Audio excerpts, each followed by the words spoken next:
Not very many people can say they've been able to eat in the presence of a former president and his first lady. But as News 3's Whitney Miller explains, many who live in the BCS area can make that claim. She joins us now live at the George Bush Library and Museum. Whitney.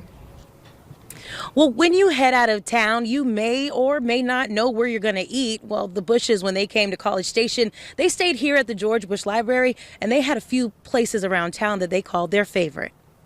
From Cafe Capri in downtown Bryan to the Outback Steakhouse in College Station, there are a few restaurants in the Twin Cities that Barbara and her husband frequented. I know they like the lemon pepper chicken that we used to have. Over at Cafe Excel, it was the sweet corn chowder and the portobellini mushroom that owner Costa DeLise says excited the First Lady's taste buds. And you're intimidated, obviously, because it's a former president and First Lady, but they always just felt like your grandparents, or your parents. DeLise says he's honored to know that Barbara enjoyed their restaurant. It warms my heart. It's a bragging right that we love.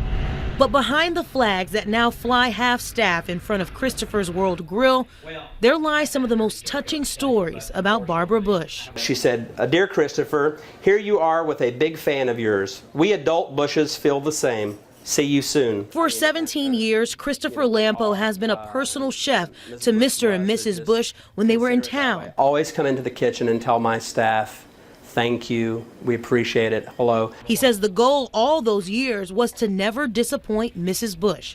He recalled a time when she upgraded the former president's menu from a bacon and cheddar sandwich to something more sophisticated. As kind of an offering to President Bush, when I got there that day, I brought a bacon and cheddar sandwich just for him. But he says everyone knew who was boss. Oh yeah, Mrs. Bush is definitely in charge and everybody knew it. Now, Chef Lampo says he's been tapped to cater some of the events this weekend, and on the menu will be his yeast rolls that he says he only created because Mrs. Bush asked him to. For now in College Station, Whitney Miller, News 3.